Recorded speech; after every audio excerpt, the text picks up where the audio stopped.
കൂട്ടുകാരെ, ഇന്ന് നമ്മുടെ 10ാം ക്ലാസ്സിലെ ഗിഡ്കി എന്ന ലെസണിലെ ഒരു ഡയറിയാണ് ഇവിടെ എക്സ്പ്ലനേഷൻ ചെയ്യാൻ പോകുന്നത്. പതിക്ക് അപ്പനെ പിതാക്ക് യാത് ദിലായി. പതിക്ക് തൻ്റെ പിതാവിൻ്റെ ഓർമ്മ വന്നു.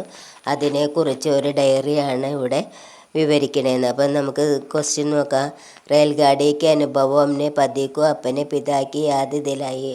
റെയിൽഗാഡിയിലെ അനുഭവങ്ങൾ ഭർത്താവിന് തൻ്റെ പിതാവിൻ്റെ ഓർമ്മയാണ് ദിലായി വന്നതെന്ന്. യാതെന്ന് വെച്ചാൽ ഓർമ്മ. ഉസ്കി ഡയറി ലിഖി, അതൊരു ഡയറി ആയിട്ട് എഴുതാൻ.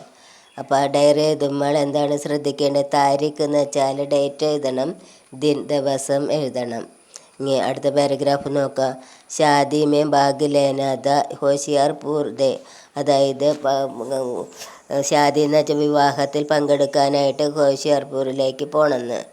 പരിവാർ കെ സാത്ത് നിഗല, പരിവാർ കുടുംബത്തോടൊപ്പം യാത്ര പുറപ്പെട്ടു എന്ന്. ഇസ് ബാർ കാ സഫർ ജനറൽ കോച്ച് മേത്ത, ഈ തവണത്തെ യാത്ര ജനറൽ കോച്ച് കമ്പാർട്ട്മെൻറ്റിലായിരുന്നു എന്ന്. സഫർ എന്ന് വെച്ചാൽ യാത്ര. ഏക്ക് യുവതി ഷാൾ ബേച്ചിനെ ആയി.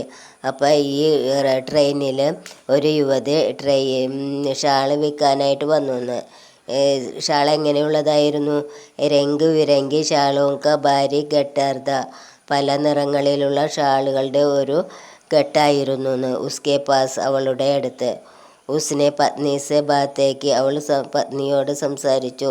പ്രത്യേക ഷാൾക്ക് ലിയെ 250 രൂപയെ മാങ്കെ, ഓരോ ഷാളിനും 250 രൂപയെന്ന് പറഞ്ഞു. 250 എന്ന് വെച്ചാൽ 250 രൂപ.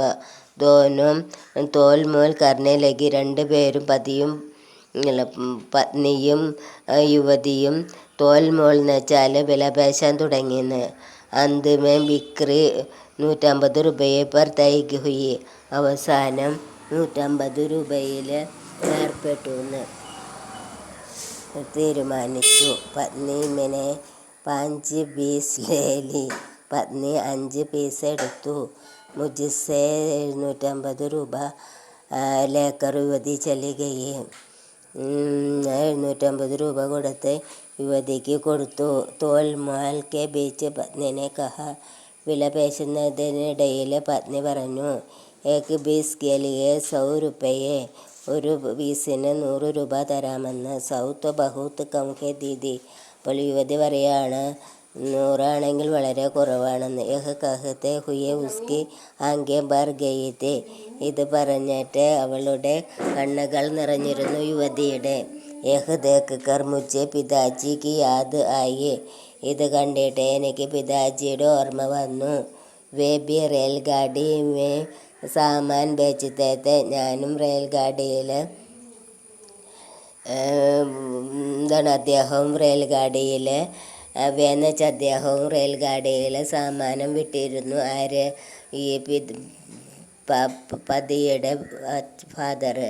ജബ് വേ ദക്കെ ഘർ ആത്തേത്തോ, എപ്പോഴാണ് അദ്ദേഹം ക്ഷീണിച്ച് തോറ്റ് വന്നതെങ്കിൽ ഉൻകെ ആങ്കെ മേമ്പി വഹി നമീതി, അദ്ദേഹത്തിൻ്റെ കണ്ണുകൾ നിറഞ്ഞിരുന്നു എന്ന്.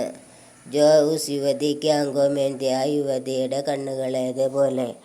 കൂട്ടുകാരെ, ഇഷ്ടപ്പെട്ടെങ്കിൽ ലൈക്ക് ചെയ്യുക, ഷെയർ ചെയ്യുക, സബ്സ്ക്രൈബ് ചെയ്യണമെന്ന് അപേക്ഷിക്കുകയാണ്. പിന്നെ പരാതികളുണ്ടെങ്കിലും എന്തെങ്കിലും കുറ്റങ്ങളുണ്ടെങ്കിലും കമൻറ്റിലൂടെ അറിയിക്കുക. അഭിപ്രായങ്ങളെല്ലാം കമൻറ്റിലൂടെ അറിയിക്കുക.